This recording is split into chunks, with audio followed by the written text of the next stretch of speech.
পিণ্ডদান দশরথ রাজার স্বর্গে গমন।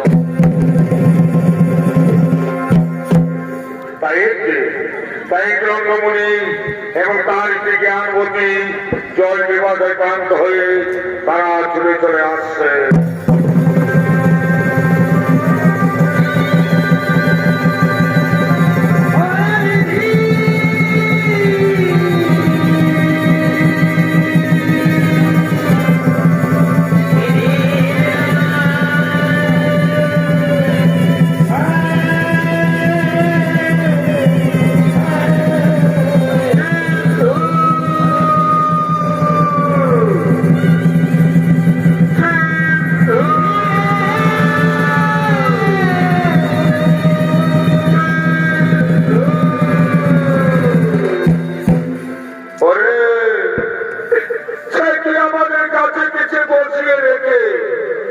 আমাদের জন্য তুই জলান্তে চলে গেলি, কিন্তু এখন তুই আমাদের কাছে ফিরে এলি না।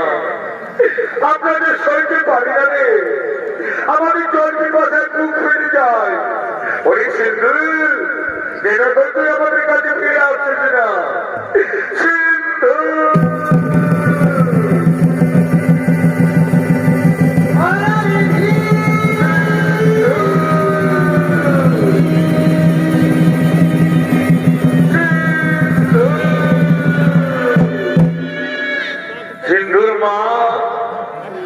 সিন্ধুর মা, আজ আমার মন বড় চঞ্চল। আমার মন বলছে হয়তো আমাদের সিন্ধুর কোনো বিপদ হয়েছে। না গো না, তুমিও কথা বলো না গো। আমাদের সিন্ধুর কোনো বিপদ হতে পারেনি। সে আসবে, সে আমাদের কাছে জল নিয়ে আসবে, আমাদের জল খাওয়াবে, আমরা প্রাণ ফিরে পাবো। তুমি কেন না, তুমি সিন্ধুর মা, ওই তো আমাদের সিন্ধুর পায়ের শব্দ শোনা যাচ্ছে। হ্যাঁ, আমাদের সিন্ধু আসছে, আমাদের সিন্ধু জল নিয়ে আমাদের কাছে আসছে। ওই সিন্ধু, এত দেরি করলি? আই বাবা, তুই আমাদের কাছে তাড়াতাড়ি আয়, আমাদের জল খাওয়া, আমাদের প্রাণ বাঁচা। দেরি সিন্ধু দে, তুই আর দেরি করছিস আগে বাবা, তুই কেন দেরি করলি? আই বাবা, তুই আমাদের তাড়াতাড়ি জল খাওয়া। দেরি সিন্ধু, সিন্ধু দে বাবা দে, তুই আর দেরি করছিস আগে। দে বাবা দে, আমাদের গলা শুকিয়ে গেছে। দে বাবা দে, তুই আমাদের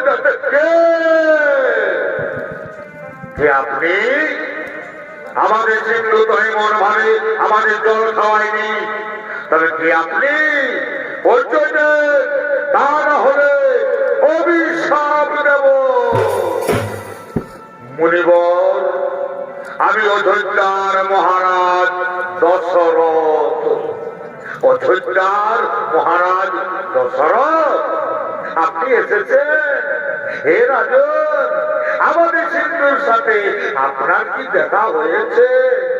আমাদের সিন্ধু গেছিল ওই নদীর পায়ে জল আনতে, তার সাথে কি আপনার দেখা হয়েছে? মুনিবর, আজ আমি মহাপাপী মুনিবর, আজ আমি মহাপাপী রাজা দশরথ। কেন রাজা, কি পাপ করছো তুমি?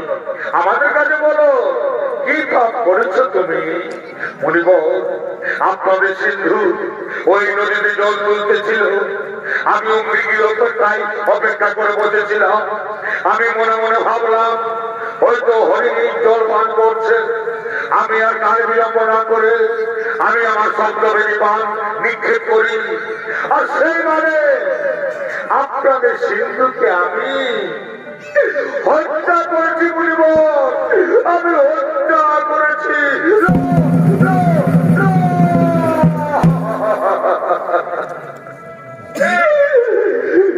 কি করলে রাজা, তুমি কি করলে? তুমি আনন্দ পিতা মাতার একমাত্র সন্তানকে এই পৃথিবী থেকে কেড়ে নিলে। কে আমাদের জল খাওয়াবে, কে আমাদের পথে পথে নিয়ে ঘুরবে? কে আমাদের মুখে অন্ন তুলে দেবে? তুমি আজ একটি প্রাণ কেড়ে নাও কি রাজা? তুমি আজ তিনটি প্রাণ এই পৃথিবী থেকে কেড়ে নিলে। তুমি মহাপাপী রাজা, তুমি মহাপাপী, তুমি মহাপাপী। হে রাজন, আজ আমরা যেমন আমাদের পুত্র শোকে হাহাকার করতে করতে আমরা প্রাণ ত্যাগ করবো, ঠিক একদিন তুমিও তোমার পুত্র শোকে হাহাকার করতে করতে প্রাণ হারাবে রাজা। এই হলো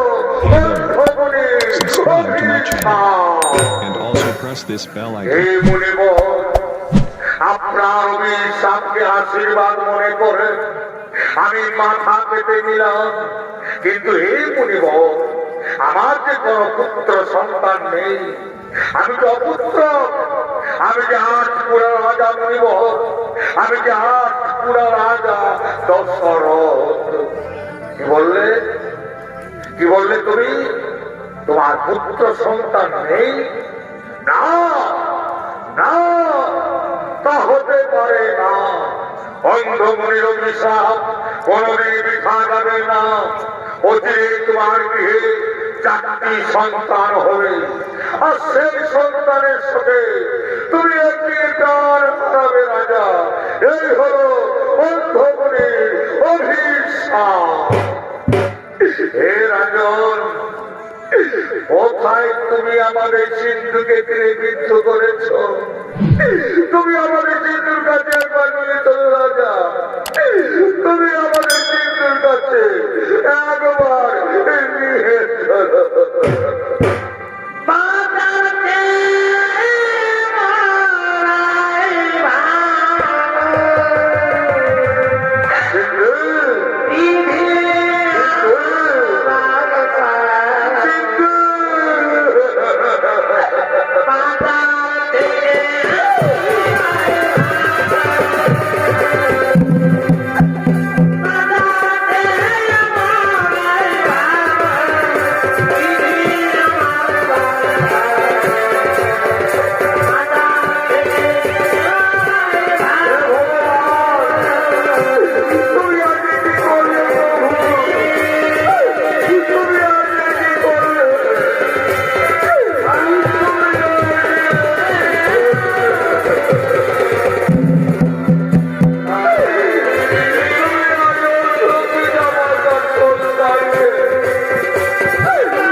দশরথ রাজার গৃহে 4টি সন্তান হলো, যাদের নাম রাম, লক্ষ্মণ ও শত্রুঘ্ন। তারা ধীরে ধীরে সর্ববিদ্যায় পারদর্শী হলেন। রামচন্দ্র তারকা রাক্ষসকে বধ করলেন, অযোধ্যা উদ্ধার করলেন, ঘর করে মা সীতাকে বিবাহ করে রামচন্দ্র অযোধ্যার রাজ দরবারে ফিরে এলেন। এদিকে অযোধ্যার রাজ দরবারে মহারাজ দশরথ আগমন করছেন।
অযোধ্যার মহারাজ দশরথ। আমি দশরথ রাজার ভূমিকায় সৌরিত্য দেখাবেন আপনাদের আলোকিত মহারণের মধ্যে স্বর্গ স্বরূপে না কুমারী একান্ত বিশেষ আপনাদের সকল কিছু পরিচিত এক তরুণ শিল্পী রাজীব চন্দ্র কুমার।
একদিকে মহারাজ দশরথ অযোধ্যার রাজ সিংহাসনে আসন গ্রহণ করলেন, এদিকে তার মন্ত্রী সামরিকগণ অযোধ্যার রাজ দরবারে আগমন করছে।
বংশের পূর্বপুরুষের ন্যায় আমি আমার দস্যুপুত্র রামচন্দ্রকে অযোধ্যা রাজা করে আমি বানপ্রস্থ সন্ন্যাসন করতে চাই।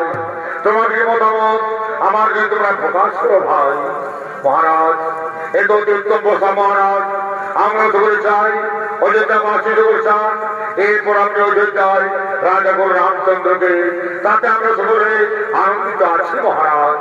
ওরে ওরে আমার মন্ত্রী সাংবাদিক তার জন্য এই মুহূর্তে অযোধ্যার মধ্যে ঘরে ঘরে সংবাদ জানিয়ে দাও কাল সুপ্রভাতে আমার জ্যেষ্ঠ পুত্র রামচন্দ্র হবে অযোধ্যার রাজা। তার জন্য সকলে অযোধ্যার আন্দোলন আছে আমার ছেলে রামকে সকলে আশীর্বাদ দেন। তার জন্য এই মুহূর্তে অযোধ্যার মধ্যে ঘর ঘরে সংবাদ জানিয়ে দাও। তাই হবে মহারাজ, তাই হবে।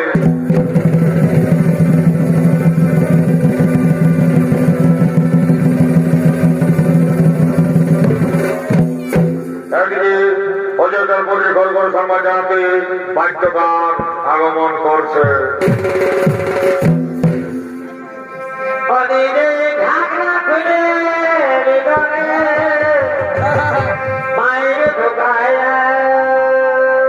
চুপ চুপ চুপ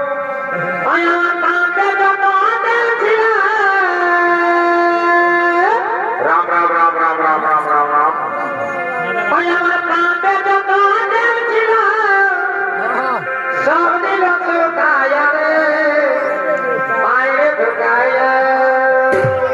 বাবলু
আজকে মহারাজের আদেশে তার অযোধ্যায় রামচন্দ্র রাজা হবে।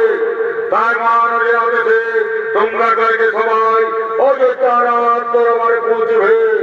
অযোধ্যা রামকে সবাই আশীর্বাদ দেবে। তাই সবাই পৌঁছবে।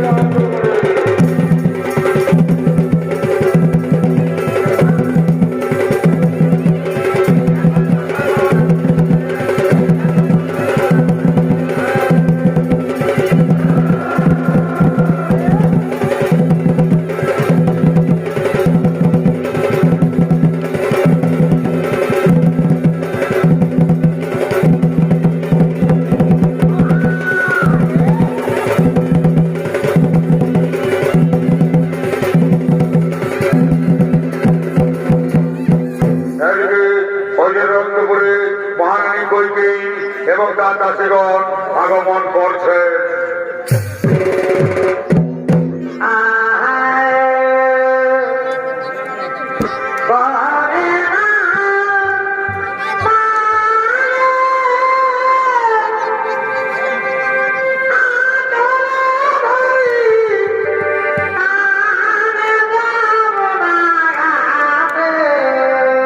বসে বসে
ওই আমার দাসী কোন কি সংবাদ তুই আজ আমার কাছে এনেছিস?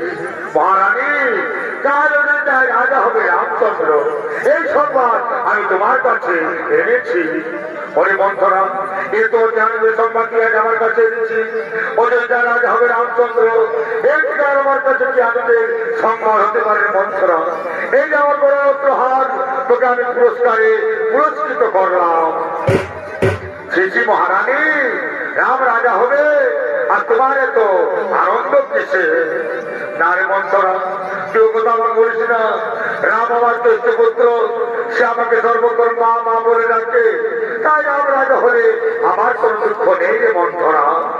মহারানী, তুমি ভেবে দেখো, রাম রাজা হলে ভরত হবে রামের দাস, আর তুমি হবে কৌশল্যার দাসী। তার থেকে তোমার মৃত্যু অনেক ভালো লাগে। তুমি মরে যাও, তুমি মরে যাও। রায় মন্থরা, কেউ কথা আমার বলিস না। রামকে আমি ভরতের থেকে অনেক ভালোবাসি, তাই রাম আমাকে সর্বতর মা মা বলে ডাকে, তাই রাম রাজা হলে আমার কোন দুঃখ নেই রে মন্থরা। মহারানী, তুমি ভেবে দেখো, আর তুমি যদি আমার কথায় চলো, তাহলে আমি তোমার ছেলে ভরতকে অযোধ্যা রাজা করে দেব। কেমন করে আসছে আমার ছেলে ভরতযোদ্ধা রাজা? বল তুই, কেমন করে হবে আমার ছেলে ভরতযোদ্ধা রাজা? মহারানী, পূর্বে দেবতাদের যুদ্ধে মহারাজ বড় বিপদ দিয়েছিলেন, তখন মহারাজকে তুমি সেবা যত্ন করে ভালো করেছিলে। তখন মহারাজ তোমাকে দুটি বর চেয়েছিল, আজ তুমি মহারাজের কাছে সেই দুটি বর চেয়ে নাও। এরপরে করো তোমার ছেলে ভরত অযোধ্যা রাজা, আর এরপরে করো রামকে 14 বৎসর বনবাসী। হেরে মন্থরা, আজ আমি তাই করবো। আজ আমি মহারাজের কাছে দুটি বর চাইবো। এরপরে করবো আমার ছেলে ভরত অযোধ্যা রাজা, আরেকপরে করবো রামকে 14 বৎসর বনবাসী। মহারানী, তুমি তোমার অলঙ্কার খুলে ফেলো, তুমি মাটিতে পড়ে থাকো, তবেই তুমি মহারাজের কাছে ওই দুটি বর পাবে। ওই তো মহারাজ তোমার কাছে আসছে। এখন আমি আসি রানী, এখন আমি আসি। মহারানী, মহারানী, মহারানী। একই রানী, কেন আনন্দের দিনে মাটিতে পড়ে আছো? কেন তোমার সর্বাঙ্গ অলঙ্কার নেই? কেন তোমার দুটোকে সামনে ধারা বলছে? তোমার কি কোন অসুখ করেছে, নাকি তোমাকে কেউ কোনো করেছ অপমান? না রাজা, না, আমার করিনি কোন অসুখ, আমাকে কেউ কোনো করিনি অপমান। আজ আমি নিজের জেলা করতে চাই রাজা, আমি আনন্দের বেঁচে থাকবো না রাজা। তুমি কইকেইকে মরতে দাও, তুমি কইকেইকে মরতে দাও। না রানী, না, আমি তোমাকে মরতে দেবো না। তুমি আমার নয়নের মণি, তুমি আমার অন্তরের আলো, তুমি আমার সর্বশ্রেষ্ঠ রানী। আমি তোমাকে সমস্ত রানীর থেকে ভালোবাসি রানী। তাই বলো, আজ আনন্দের দিনে তুমি আমার কাছে কি চাও? তুমি আমার কাছে যা চাইবে আমি তোমাকে তাই দেব হাসি মুখে। রাজা, তোমার মনে আছে পূর্বে দেবতাদের যুদ্ধে তুমি কত বিক্ষত দিয়েছিলে? তখন আমি তোমাকে সেবা যত্ন করে ভালো করেছিলাম, তখন তুমি আমাকে দুটি বর চেয়েছিলে। আজ আমি তোমার কাছে সেই দুটি বর চাই রাজা। বলো, তুমি আমাকে সেই দুটি বর দেবে? রানী, আমি আমার রামের নামে শপথ নিয়ে বলছি, তুমি আমার কাছে যা চাইবে আমি তোমাকে তাই দেব। বলো রানী, বলো, তুমি আমার কাছে কি পেলে আজ আনন্দিত হবে? রাজা, আমি চাই এরপরে করুন আমার ছেলে ভরত অযোধ্যা রাজা, আরেকপরে করুন রামকে 14 বৎসর বনবাসী।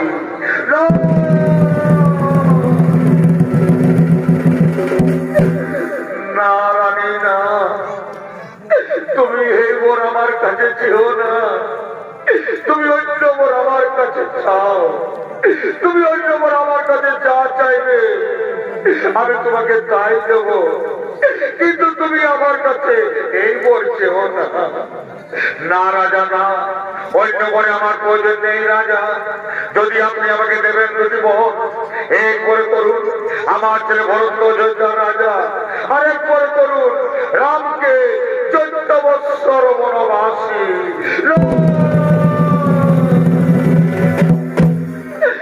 কোথায় বজ্র তুমি, মস্তকে এসে পড়ো আমার, চূর্ণ বিচূর্ণ করে দাও দেহ আমার। এই কথা শোনার পূর্বে আমার মৃত্যু হলো না কেন? আমার মৃত্যু হলো না রানী? আমি তোমার কথায় হয়তো ভরতকে অযোধ্যা রাজা করে দেব, কিন্তু তুমি আমার রামকে বনে দিও না রানী, তুমি আমার রামকে বনে দিও না। রাম বিনা দশরথ রাজা বাঁচবে না রানী, তাই তুমি আমার রামকে বনে দিও না, তুমি আমার রামকে বনে দিও না। পিতা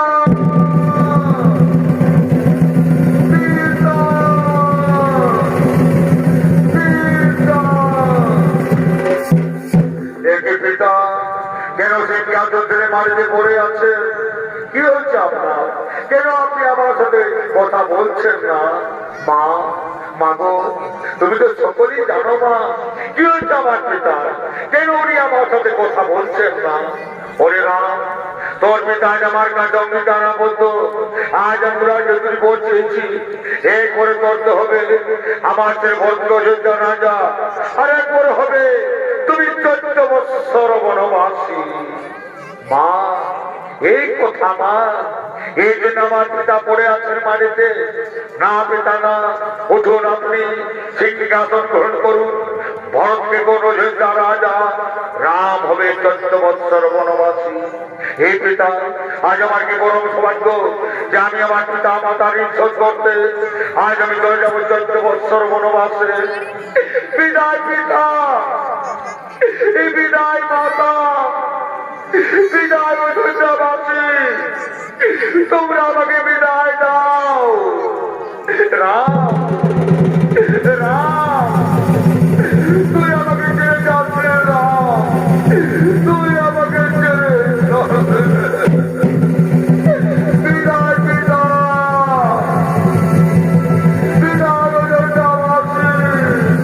রাম,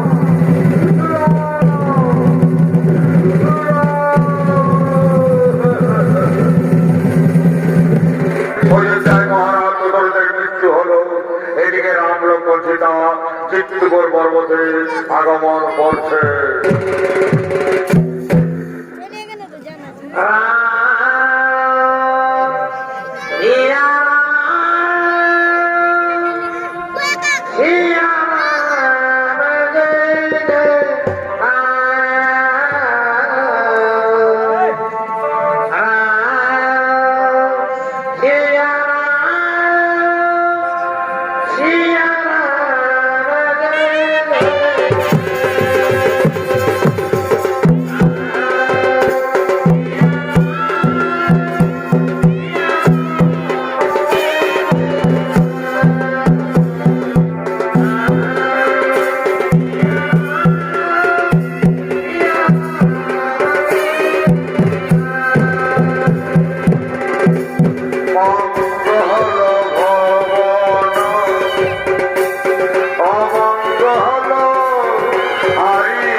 পর্বতে অবস্থান করেছেন, এদিকে বড় শত্রুঘন চিত্তপুর পর্বতে আগমন করছে।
চিত্তপুর পর্বতে এসেছিস ভাই।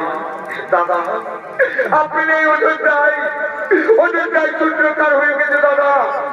আপনি নেই অযোধ্যায়, অযোধ্যায় শ্মশানে পরিণত হয়ে গেছে। তাই তো আপনার কাছে আমি এসেছি দাদা। ওরে ভাই ভরত, বড় চিন্তা বাধ্য করে কুশলে আছেন তো? আমার পিতা আমার মাতারা কেমন আছেন ভাই? দাদা ও কথা আপনি বলবেন না দাদা।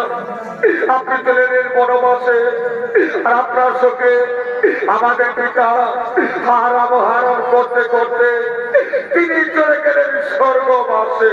পিতা একই কথা শোনালে ভাই আমাকে, একই কথা শোনালে ভাই দাদা। আজ আপনাকে আমি নিয়ে যেতেছি অযোধ্যায়, আপনি আমার সাথে ফিরে চলুন। তা না হলে ভরত আপনার কাছে প্রাণ ত্যাগ করবে। না রে ভাই ভরত, তুই কথা আমাকে বলিস না। আমি যে পিতৃ সত্য পালনের জন্য 14 বছর এসেছি বনবাসে, আমি যদি অযোধ্যায় ফিরে যাই তবে সূর্য বংশের নামে কলঙ্কিত হবে। ওরে ভাই ভরত, আমার আদেশে তুই অযোধ্যায় ফিরে যা ভাই। দাদা আপনার আদেশ আমি অমান্য করতে পারি না দাদা, কিন্তু আমি অযোধ্যায় ফিরবো না। আমি ফিরবো নন্দীগ্রামে। আপনার পায়ের পাদুকা আমার মস্তকে তুলে দিন, নিয়ে যাবো নন্দীগ্রামে। সিংহাসনে বসাবো আপনার পাদুকা, আপনার পাদুকায় হবে রাজা, আমি কেবল উপলক্ষ মাত্র। ওরে ভাই এই কথা, এই আমার পায়ের পাদুকা দিন দাদা, দিন আমার মস্তকে তুলে আমি নিয়ে যাবো নন্দীগ্রামে। দাদা আজ ভরতের শেষ নিবেদন, আমি এক এক দিন গুনে গুনে 14 বছর পার করব। যেদিন 14 বছর পূর্ণ হবে সেই দিন যদি আপনাকে আমি না দেখি অযোধ্যায়, সেদিন আর আপনি ভরতকে দেখা পাবেন না। সেদিন এই ভরত মরবে, তাকে কেউ রক্ষা করতে পারবে না দাদা, কেউ না। ওরে ভাই ভরত, আজ আমি তোকে কথা দিলাম যেদিন 14 বছর পূর্ণ হবে সেই দিন আমি অবশ্যই ফিরবো অযোধ্যায়। এবার তুই ফিরে যা ভাই। বিদায় দাদা, বিদায় দাদা। বড়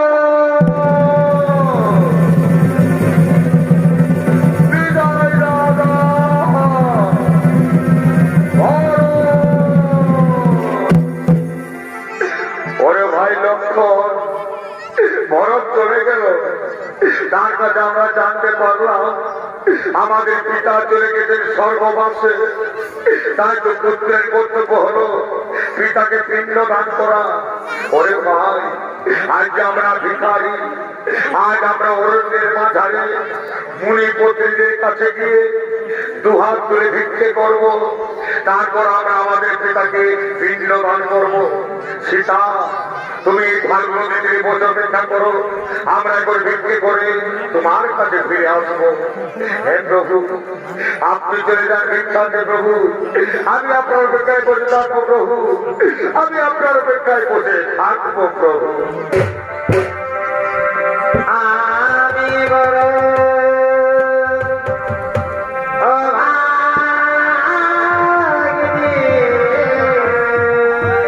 আজ ভগবান দায়ে দায়ে ভিক্ষে করছে, পিতাকে পিণ্ড দান করবেন ভগবান। ভগবান বোনেরা, তোমরা আমাদের ভিক্ষে দাও না গো, তোমরা আমাদের ভিক্ষে দাও। আজ আমরা আমাদের পিতার পিণ্ড দান করবো, তোমরা আমাকে ভিক্ষে দাও। আজ ভগবান দাঁড়ে দাঁড়ে ভিক্ষে করছে।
মহারাজ দশরথের আত্মা চলে এসেছে ভাগবতীকে মা সীতার কাছে।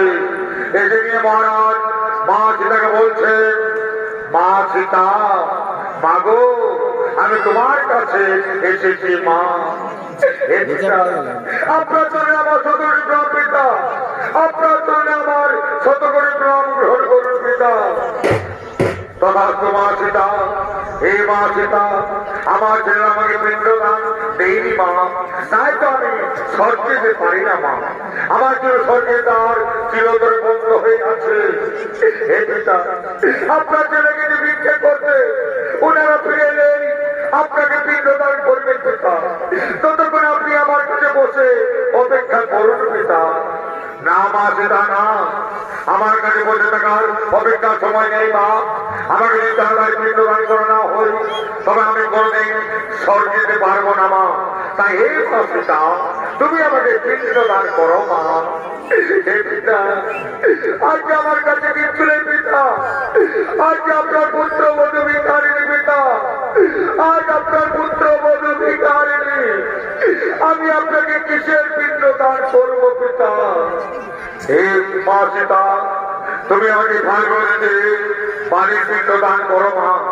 তাহলে আমি সেই বাড়ির পিণ্ড খেয়ে এক্ষুনি চলে যাবো স্বর্গবাসে। হ্যাঁ পিতা, হ্যাঁ, আজ আমি দান করবো পিতা। আজ আমি আপনাকে বাড়ির পিণ্ড দান করবো পিতা। আজ আমি আপনাকে বাড়ির পিণ্ড দান করবো পিতা।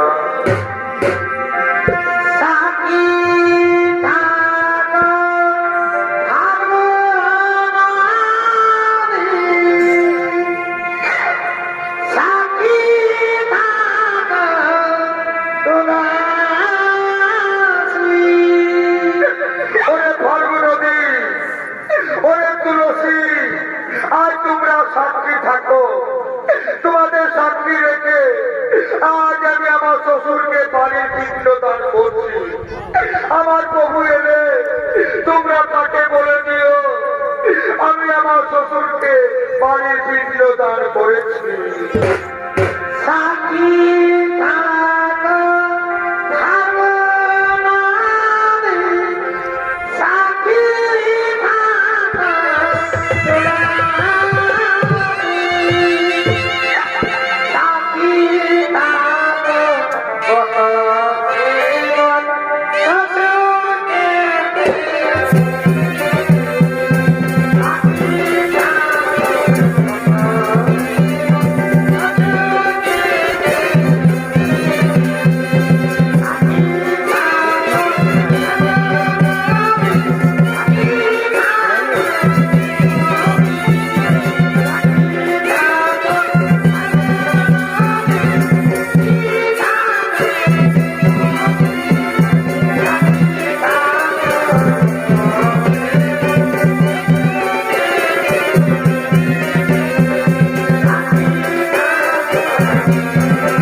আমি আর তোমার কাছে থাকতে পারবো না। আমি আর তোমার কাছে থাকতে পারবো না। তুমি আমাকে বিদায় দাও মা।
সীতা, এইবার আমরা ভিক্ষে করে ফিরে এসেছি। এইবার আমরা আমাদের পিতাকে পিণ্ডদান করব। সীতা, হে প্রভু, আপনি চলে গেলেন ভিক্ষা করতে, তখনই আমাদের পিতা আমার কাছে এসেছিলেন। এসে উনি আমাকে বাড়ির পিণ্ড চাইলেন, আমি উনাকে বাড়ির পিণ্ড দান করলাম, আর উনি চলে গেলেন স্বর্গবাসে। সীতা, কেন তুমি আমার কাছে মিথ্যা কথা বলছো? আমার পিতা তো এইখানে আসতে পারেননি। সীতা, না না প্রভু, না, আমি মিথ্যা কথা বলিনি প্রভু। আমি আপনার শপথ নিয়ে বলছি, আমাদের পিতা আমার কাছে এসেছিলেন, আমি উনাকে বাড়ির পিণ্ড দান করলাম, আর উনি চলে গেলেন স্বর্গবাসে। সীতা, তুমি যে আমার পিতাকে বাড়ির পিণ্ড দান করেছো, তোমার কাছে কেউ কি সাক্ষী আছে? হ্যাঁ প্রভু, আছে। আমার কাছে ফাল্গু নদী সাক্ষী আছে। ওই ফাল্গু নদী, তুই তো দেখেছি, তোর সামনে তোকে সাক্ষী রেখে আমি আমার শ্বশুরকে বাড়ির পিণ্ড দান করেছি। তুমি এই কথা আমার বহুকে বলে দাও, তুমি আমার মা রক্ষা করো, তুমি আমাকে মিথ্যাবাদী থেকে আমাকে রক্ষা করো। না সীতা, না, আমি মহারাজ দশরথকে এইখানে আসতে দেখিনি। কি বললে? কি বললো রে ফাল্গু নদী? তুমি দেখে নিয়ে আমার প্রভুর কাছে মিথ্যা কথা বলে দিলে, তুমি দেখে নিয়ে আমার প্রভুর কাছে আমাকে মিথ্যাবাদী সাজালে। ওরে ফাল্গু নদী, আজ আমি তোমাকে অভিশাপ দেব, তোর কর্মের উপরে পড়বে না, তুই হত্যশিলা, তুই কুকুর শিকার পার হবে। এই আমার অভিশাপ তোমাকে। বলো সীতা, আর কি সাক্ষী আছে তোমার কাছে? আছে প্রভু, আমার কাছে শিমল বৃক্ষ সাক্ষী আছে। ওই শিমল বৃক্ষ তুই তো দেখেছি, তোর সামনে তোকে সাক্ষী রেখে আমি আমার শ্বশুরকে বাড়ির পিণ্ড দান করেছি। তুমি এই কথা আমার বউকে বলে দাও, তুমি আমার মা রক্ষা করো, তুমি আমাকে মিথ্যাবাদী থেকে আমাকে রক্ষা করো। না সীতা, না, আমি মহারাজ দশরথকে এইখানে আসতে দেখিনি। কি বললে? কি বললো রে শিমল বৃক্ষ? তুমিও দেখে নিয়ে আমার প্রভুর কাছে মিথ্যা কথা বলে দিলে, তুমিও দেখে নিয়ে আমার প্রভুর কাছে আমাকে মিথ্যাবাদী সাজালে। ওরে শিমল বৃক্ষ, আজ আমি তোমাকে অভিশাপ দেব, তোর ফুলে সুগন্ধ থাকবে না, তোর ফুলে দেবতাদের পূজায় লাগবে না। এই আমার অভিশাপ তোমাকে। বলো সীতা, আর কে সাক্ষী আছে তোমার কাছে? আছে প্রভু, আমার কাছে মা তুলসী সাক্ষী আছে। মা গো, তুমি তো দেখেছো মা, তোমাকে সাক্ষী রেখে তোমার সামনে আমি আমার শ্বশুরকে বাড়ির পিণ্ড দান করেছি। তুমি এই কথা আমার বউকে বলে দাও মা, তুমি আমার রক্ষা করো, তুমি আমাকে মিথ্যাবাদ থেকে রক্ষা করো। না সীতা, না, আমি মহারাজ দশরথকে এইখানে আসতে দেখিনি। মা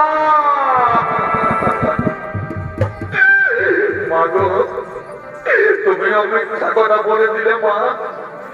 তুমি আমার প্রভুর কাছে দেখে নিও মিথ্যা কথা বলে দিলে। হে মা তুলসী, আজ আমি তোমাকে অভিশাপান্ত দেব। তোর গাছ যেখানে সেখানে বার হবে, তোমাকে কুকুরও ঘৃণা করবে। এই আমার অভিশাপ তোমাকে। বলো সীতা, আর কে সাক্ষী আছে তোমার কাছে? আছে প্রভু, আমার কাছে পটবৃক্ষ সাক্ষী আছে। ওরে পটবৃক্ষ, তুই তো দেখেছিস, তোর সামনে তোকে সাক্ষী রেখে আমি আমার শ্বশুরকে বাড়ির পিণ্ড দান করেছি। তুমি এই কথা আমার প্রভুকে বলে দাও, তুমি আমার মা রক্ষা করো, তুমি আমাকে মিথ্যাবাদী থেকে আমাকে রক্ষা করো। হে মা সীতা, হে প্রভু রামচন্দ্র, আপনি চলবেন ভিক্ষা করতে, তখনই আপনার পিতা মহারাজ এসেছিলেন ফাল্গুন তীরে। এসে নিয়ে মহারাজ মা সীতাকে বালির পিণ্ড চাইলেন। মা সীতা মহারাজকে বালির পিণ্ড দান করলেন। তখনই মহারাজ চলে গেলেন স্বর্গবাসে। এটা আমি নিজের চোখে দেখেছি প্রভু। আমি জীবনে কোনদিন মিথ্যা কথা বলিনি প্রভু। মা সীতা যা বলেছেন তা সম্পূর্ণ সত্য ঘটনা প্রভু। ধন্য ধন্য পটবৃক্ষ, তুই আজ আমার মা রক্ষা করলি, তুই আর আমাকে মিথ্যাবাদীর উপর থেকে আমাকে বাঁচালে। ওরে পটবৃক্ষ, আজ আমি তোমাকে আশীর্বাদ দেবো। সত্যকে তা দাপর করি, চার যুগ তুই অমর হয়ে থাকবি। তোর পাতা তোর গাছ দিয়ে কোনদিন ধরে শেষ হবে না।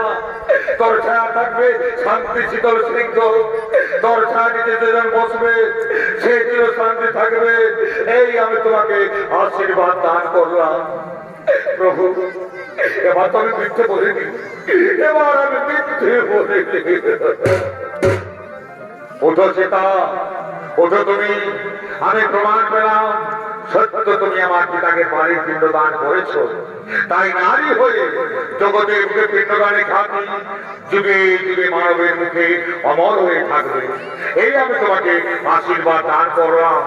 শোনো সীতা, শোনো ভাই লক্ষণ, এইবার আমরা চিত্তকূট পর্বত ছেড়ে চলে যাব পঞ্চবটী বনে। আর দুহাত তুলে তারে কৃষ্ণ